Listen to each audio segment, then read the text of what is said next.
Welcome, new and all, to these three true horror stories set in a workplace at night. We've all been there. The scares, the feeling of loneliness, the paranoia of working in a place that's empty and it's just you in the middle of the night. You ought to know this, but maybe not. That's why you need to send me your horror stories so I can read them. The email will be in the description. But in order to even do that, you have to like and subscribe. But for now, sit back, relax, and enjoy these three true horror stories.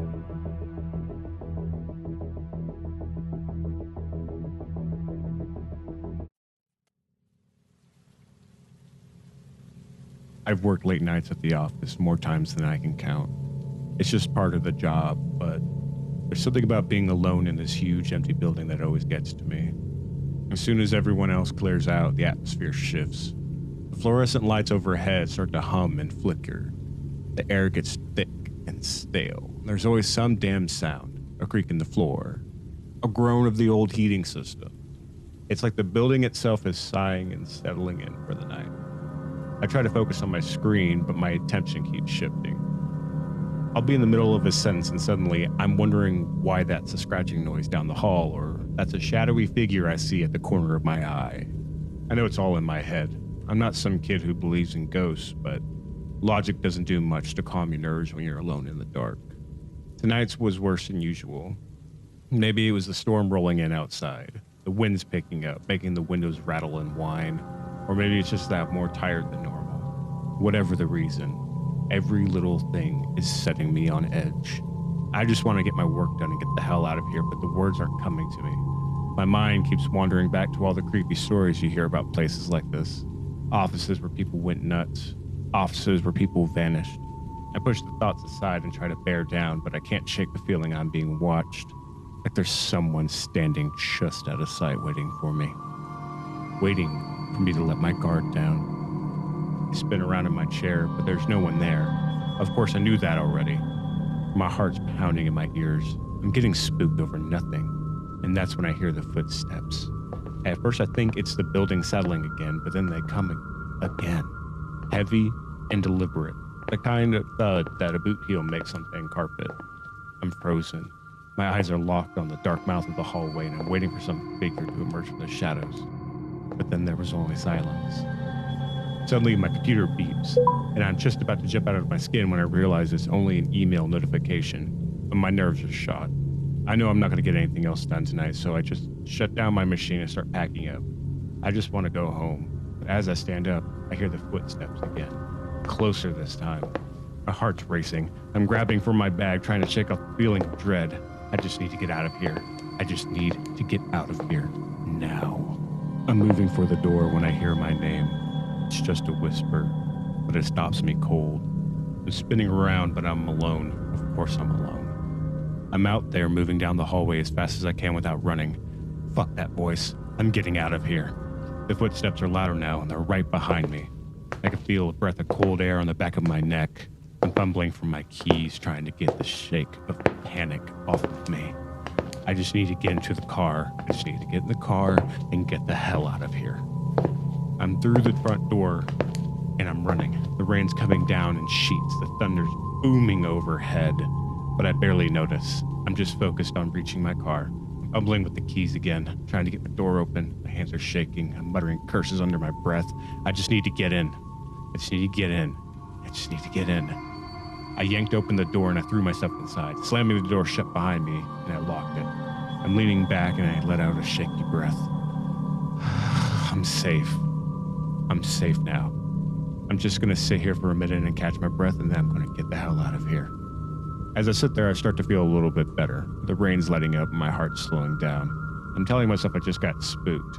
I'm telling myself that it was all in my head. It was just working those late nights, starting to get to me. But as soon as I reach for the ignition, I catch a glimpse of something in the rearview mirror.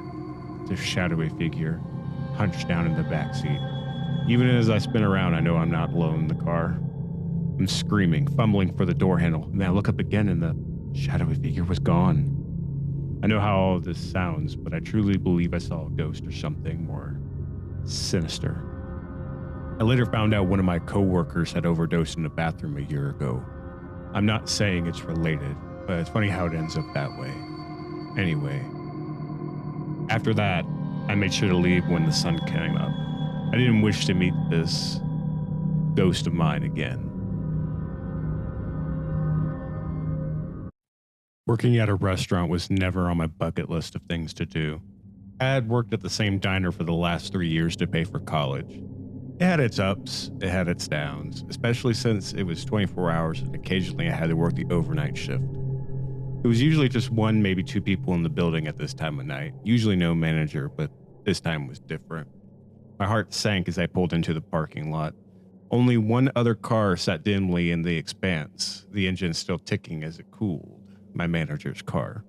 Great. Just what I wanted. Overtime with, well, we'll call him Jack, breathing down my neck. The diner was always slow on weeknights, but tonight it was dead. Just a handful of stragglers nursing lukewarm coffee until we kicked them out.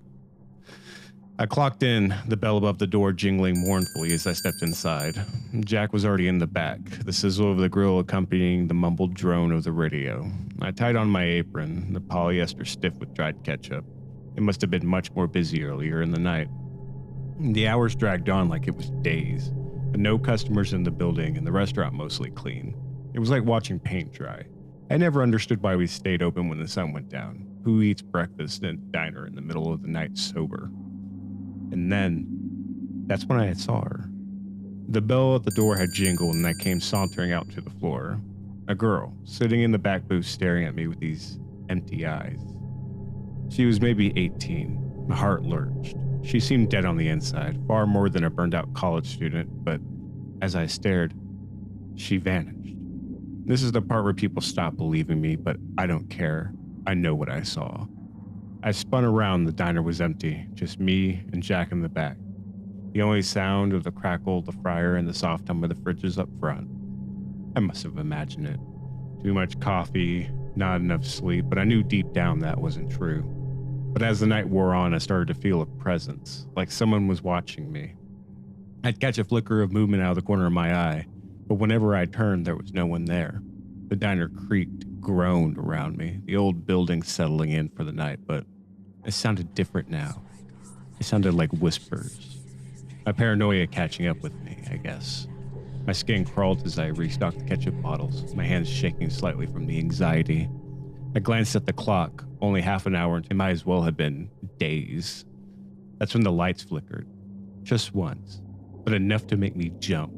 The neon sign outside cast an eerie glow over everything, making my skin look sallow. Jack muttered something in the back, the words indistinguishable over the crackle of the fryer. And then suddenly the radio in the back died.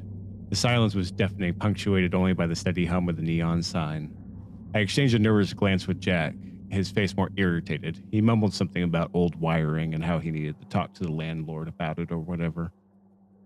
And then I saw the girl again. She was just outside the restaurant, standing at the front door with those cold, dead eyes staring in at me. There was another flicker of the lights in the restaurant and she disappeared. The radio came back on and all seemed to return to normal. When I left work, I caught a news report about missing girls' bodies being found. She had been missing for nearly 3 days, the girl that I saw, and her body was found buried with the others. Well, I think you already guessed it. They were buried nearby the diner in the woods. The person that did it still hasn't been found, but I will forever remember that girl's face. I wanted to quit. I wanted to never step foot in that building again. But unfortunately, I needed the money. However, though, I never worked an overnight shift again.